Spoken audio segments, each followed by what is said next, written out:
won the World Procurement Award for sourcing a new ERP solution in just 2 days. We had 3 shortlisted vendors in the same room. We had 3 shortlisted suppliers in the same room. And, we asked them to show up with key personnel that might be involved in delivery. So now we had the situation that engineer could talk to engineer. Hi everyone, I'm Dave from South Florida, and I've got a special guest today from Switzerland. We want to welcome Mirko. He's here to tell us about procurement and Agile and how it can help your organizations with better ways of working. Hey, so if you're new here, welcome. And if you're returning again, welcome back. And my special guest today is Mirko. And hey, Mirko, welcome to the podcast. Yeah, thanks, Dave. Thanks for having me. So you've done this incredible work with Agile for Procurement, and I want to get to the Agile part in a minute, but can you tell the folks about procurement and what it's like in most organizations and what the challenges are they face? Yeah, absolutely. So a lot of us in the Agile space, at least, have an IT software background, and then every time it got to the contracts, then the things became complicated. So that was my frustration 9 years back or even before. And I was always wondering, because in Agile, we have this, cross-functional way of working, more collaborative, etc. And the way that not just corporations, government, even small businesses are set up today is like, I love the analogy. If you are looking for a new partner, and you hand off this task to somebody, and this person, like a recruiter, is just talking to other recruiters. And that's how it works in business now, replace recruiters with procurement and sales. Or Really? management, right? And so that's the kind of how we work today. And there's a lot of challenges with that. It used to work fine as everything was predictable.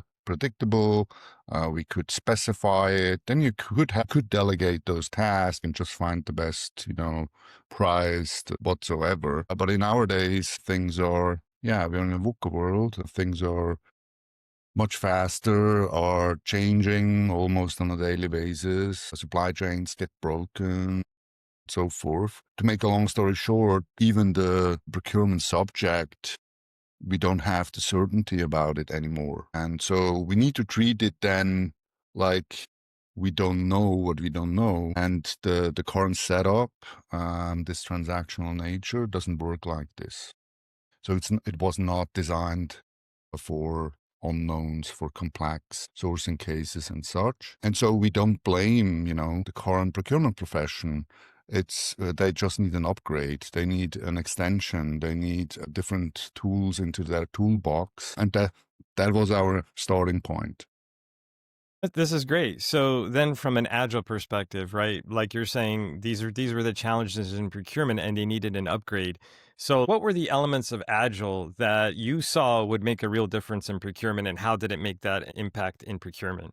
Yeah, great question. So first of all, I'm not a procurement professional. And even after 9 years in this domain, I would not consider myself a professional at space in supply chain procurement. Nevertheless, I know where we are. One thing is if you apply, and it doesn't matter if it's procurement, it could be any process. If you apply a transactional process to a complex problem, you end up with a very long lead time. So our initial assumption was, or hypothesis that we started to work with was, what if we have just 1 day to find a new supplier, a new software, a new service provider, whatever it is, and in this day we want to sign the contract as well. 1 day, just 1 day. And how long does it typically take? Like months, right? Yeah, I will give you some examples afterwards. So that was our initial ambition, let's say. In the meanwhile, we have achieved the fastest case, I think, was 1 hour. And to your point, yes, so-called strategic sourcing cases, and that are the more complex, the more money-heavy investments, CapEx heavy investments. They're usually an average, no matter the industry, it take between 12 and 24 months. And that's just no more adequate for our times. So how can we do that? So with this ambition of having one day, and with the knowledge that we have from the agile space, there are plenty of principles we can apply immediately. So one thing is, in a transactional process, you have handoffs. So we need to bring all these people, even the one last in the chain, to the very beginning, in one room, right? So working cross-functional is kind of the foundation. Now, a lot of companies, for very, very complex procurements, or as you say in America, acquisitions, they have done that.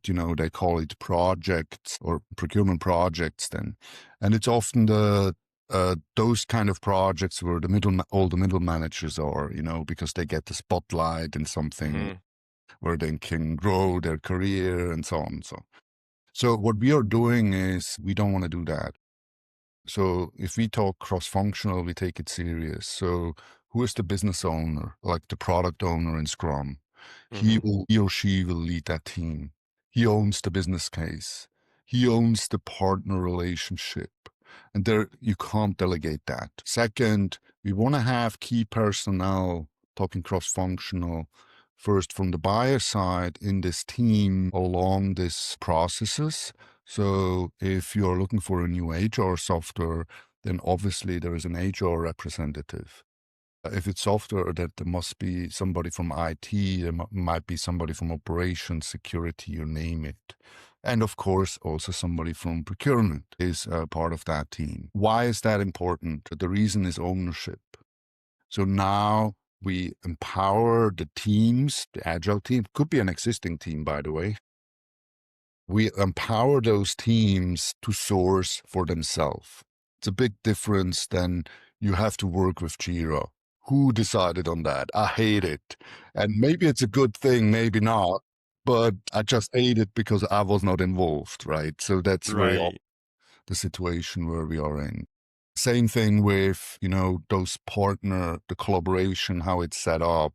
It just doesn't make sense. It's maybe set up very traditionally. Maybe their mindset is not in line with our culture. We want to work agile, they don't, or vice versa. So creates ownership and also gives the control to the people that matters at this partnership the most. Now, second question that then often comes up, yeah, what happens with procurement? I mean, now they're part of the team. Now, the process is still valid. There's a good reason for rules and regulations and processes. But what procurement people often underestimate is we have processes in IT, we have processes in business development, we have policy and operations and so on. So with the cross-functional approach, we bring all that to the table and we together make sure that we are compliant. And so in the first place, there is no need to change a process nor a tool. If you have to report something to be traceable, the team will take this task. So that's not yet magic. But if things are really complex, then the second thing is customer centricity. So for a lot of the listeners will say, yeah, Mirko, this is not new. I mean, we are agile guys, right? But for procurement, this is something like alien. Because if we ask people from supportive functions, who is your customer, they always or very likely might refer to the business. So what we do or encourage then the team, so they go through the process of procurement. If there's not yet the business case, they will do that in the first place. But if it comes to the specs, then we want to co-create those user and customer needs together with the users and customers. So the team becomes responsible to organize and facilitate design thinking workshops, you name it. And it's fascinating. Sometimes a 4-hour workshop is good enough for a procurement. So up till now, this is not yet super new. So you could recognize all the patterns that we are used to. We just applied it to another domain. Now, where we brought really a new innovation into procurement is kind of the Pareto principle. So we invented the Lean Procurement Canvas that guides us. The Lean Procurement Canvas is like a partnership definition on one page. or all the ingredients that you need for an agile contract, that you can co-create those ingredients more collaboratively, and you might still translate it into a legal document. That's the one thing. And then the second thing is, if the specs, our procurement case is complex, then there is no reason, or it makes no sense that we are creating traditional tender documents and then hope for the right proposal from the vendors. If it's complex, if we have a lot of questions ourselves, if there are risks and so forth, we'd rather prefer to collaborate and co-create those proposals. And maybe we get to an even better solution with the input from the vendor. So we ask ourselves, back to my initial hypothesis, what if we have just one day? Well, the most effective way to do that is we invite all the shortlisted vendors simultaneously in the same room. Wow. We have, to make this a little bit more concrete, we, for example, got famous. We won the World Procurement Award for sourcing a new ERP solution in just 2 days. We had 3 shortlisted vendors in the same room. By the way, this workshop was prepared, so we had a 4 weeks lead time, but not 12 Right. months. We had 3 shortlisted suppliers in the same room. And, we asked them to show up with key personnel that might be involved in delivery. So now we had the situation that engineer could talk to engineer, commercial people could talk to commercial, business to business. If there were decisions to be taken, we could take them on the spot, right? So in these 2 days, we co-created their proposals. We co-created a high-level solution design from a technology point of view. We even run a proof of concept in parallel. Why not? You don't have to, but why not? In software. And the last thing was, our ambition was to improve a draft of an agile contract and negotiate that at the end of the workshop, ready to be signed. So So usually just everybody on site on for a site, day, parallel. no Zoom, no remote participation. Everybody had to be in there. Nowadays, we do it virtually as well, right? Okay. During COVID. Yeah, sometimes, it's also from a logistics point of view, it makes sense if the vendors are distributed all over the place, or your buyer side team is distributed. So yeah, we can do it virtually. But from a concept is just everybody is there. Right. Available. Yeah, Yeah. and available, and if we have to answer a question, we answer it just once. So it can't be more transparent. It can't be more fair if you think about it. And then one comment on that, because if somebody is listening to this podcast and he has a commercial background, he'll say, but there is a lot of risk. So there is, there is IP shared. There is, what about warranty? What about intellectual property? There's about confidentiality and so on. That won't work in our country, in our company. Well, we do respect all of that. So this is kind of in the preparation together with the vendors. It's identified which are the kind of difficult or confidential topics, and all those discussion we keep private. But we still have the opportunity then, if something is important of these private discussions is relevant to the others, to immediately share it. So that's Lean Agile Procurement in a nutshell. We can apply that for. We had a class last week, and somebody asked from defense. We do a lot of work in defense, obviously, currently. He asked, can we apply that to source a frigate, a warship? I said, never done it yet, but I think so.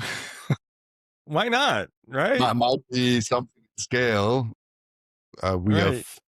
have sourced trains for the government. So we are talking about multiple $billion of investments. So it's no more just a few hundred grands for software professional services. Things are really, really becoming huge. And in the meanwhile, we are even able to set up a whole supply chain in days instead of, yeah, So years. in these events, I imagine there's got to be, really strong facilitation and maybe like a backlog and everybody agrees to the goal for the sprint, et cetera, right? Yeah, absolutely. So you can, this is something where you can become creative. So we usually we have some, surprises in the agenda where Okay. sometimes we put the vendors on stress by purpose to assess their behaviors as well. Because what we learned is, if something is complex, if we are going into co-innovation, then the human and culture fit becomes as important as their, expertise and pricing and services and such. Yeah. Fantastic. And so you developed this material, and I've seen online that Scaled Agile Incorporated is incorporating it in the Scaled Agile framework, right? Yeah, this is kind of funny because 2018 we said, well, we came up with this brilliant idea. We had a lot of fun in our projects, consultancy projects, and so on with our clients. But then 2018, we decided this is too big of an impact for a small consultancy like ours. And so we founded the Lean Agile Procurement Alliance, which is a non-for-profit organization, a certification body. And yeah, we are pushing the whole movement. So it's no more just procurement. Nowadays, we're talking about improving cross-company collaboration, co-innovation, along the value stream, if you will. And the value stream doesn't stop at the company front door.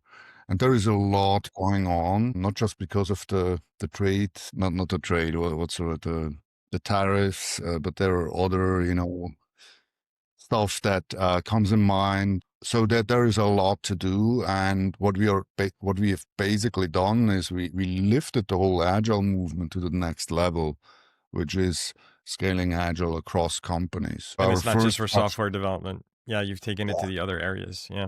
So nowadays, my first question, if I join a transformation team, is who are your strategic partners and why they don't have a seat at the table? And on that journey, uh, we have developed a partner ecosystem with currently I think it's 36 other certifications from the Agile, Lean, Procurement, production, and so forth space.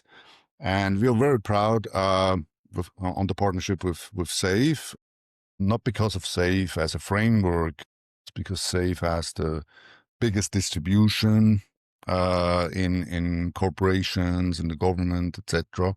They have, for the very first time, licensed external content, ours, because they said, well, this is something we can't. And Right. we just released a joint paper as well, where we are talking about how to transform a supportive function from an agile perspective. Because if you think about, I mean, it's fine if you have a new approach for sourcing. It could be a new approach for hiring or finance beyond budgeting, doesn't matter. But the approach is not enough. You need to rethink your structure, your policies and everything and way of working. And so we took procurement, that's where we work, as an example, and also took SAVE as a value delivery machine, if you or operating model. And we got a lot of feedback from our clients. We have some kind of agile in delivery, software, innovation, but now it doesn't fit anymore with procurement, for example, but also no more with our legal contracts and so forth. So there's clearly a need for that. And yeah, with this white paper, I think we can share it and link it to the show Yeah, notes. absolutely. Give me the link. We'll put in the description. Yeah. We want to give a little bit of inspiration what the future will look like. Making a long story short, the agile teams, from our perspective, have never been empowered enough. So if you think about who should own the relationship to your strategic partners, well, it can't be procurement. Maybe it's not in the listener's corporation, but it's lived and operated like that. So what really should be, and where we are pushing, And we are seeing 20 years ahead. We're working with Chinese companies at China speed. They don't have procurement anymore. They don't have HR anymore. So everything became a platform. You still need a platform team. So that's one of our proposals, that procurement should create a procurement platform team where they can offer their services, their consultancy, their capability, etc., to the agile teams out there. What we realized, and was never the purpose of Lean Agile Procurement, is what we are actually building in our sourcing cases is DevOps on steroids, where we have all the capabilities in the team needed to actually to run an independent micro enterprise. And that's what an agile team should become. Yeah, they're truly empowered even to talk to vendors and make those decisions on Yeah, procurement. exactly. Yeah, so exciting times. So if some of the listeners, looking for a domain that is currently going through the roof, that's definitely something. We are also looking for new trainers. So there is a huge demand and appetite. Scaled Agile, for example, is also pushing hard to get more visibility in the public sector and government. Yeah, coincident or just needed, the US government just released a new Speed Act where all the defense acquisitions or procurements have to be done within 90 days. So Okay. frigates or fighter jet, 90 days. That is something they don't know how to do it. And we are in cooperation with Scaled Agile, but we also have our own channels into the US, Canadian government. We work with others, with the NATO. You're going to need it, right? Safety is not something you can wait for. Same in the energy transition, huge demand. And we have projects in Australia where there are not yet suppliers for solar and other sustainable energy developments. The traditional energy companies, they need to engage with the market to co-create the supplier base, right? Because those are public or publicly owned companies, and they don't want to put all their money, invest their money outside of Australia. So a lot to do, a lot of potential. I'm not excited about procurement, about the topic itself, but just about the impact that we can create. Because what the listeners might not know is, in our days also, a lot of companies are struggling. And if I think back 10, 15 years in Agile, we lost a little bit track because there was kind of a branch, was focusing more on feel good and everything for the employee and so forth. Right. And what we realized is with our work, we could have an immediate impact on revenue and profits. So we have incredible results reported from our clients, up to 80% savings. If you have a $1 billion case, that's not nothing. Currently, I work for huge German mobility, so trains and subways and Subways. so Yeah. where we apply the same principles to their current supply chain. So what we are actually doing, we start to apply agile values and collaboration on the intersection in the supply chain between the parties, where they now have a joint ambition. Hey, we should have a better offering, cheaper, faster, whatsoever, for our clients, rather than we are the buyer and this is what you need to deliver. And by the way, it needs to be 20% cheaper, and you're just sending back and forth documents. So we're lifting those traditional buyer-supplier relationship up to true partnerships. You don't have to do it for any transaction, right? If you look for toilet paper, you don't want to know the guy. Right. You're just interested in having toilet paper available when you need it, right? Right. Well, congratulations. This is fantastic. The impact you're making, you're spreading true agility through the rest of the organization. So, how can folks get a hold of you? And of course, I'll put links in the descriptions, etc. But do you want to give anybody some ideas how to get a hold of you? Well, yeah. So if you got kind of the spark and you want to know more, then I would direct you on our website, lap-alliance.org.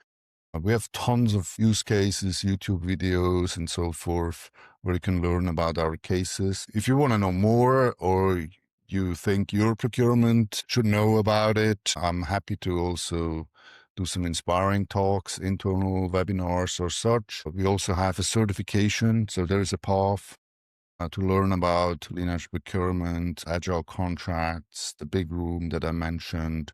We have a simulation for it. Go on the website, and then you might also look for, if you're not an English native like me, you might look for some of our trainers that speaks your native language and just talk to these guys. All right, fantastic. Well, thank you for the time today. And folks, please comment, like, and subscribe. We want to hear from you, or please reach out. We'll help you make contact as well. So thank you very much for joining us on this episode. Bye bye. Bye bye. Thank you. All right.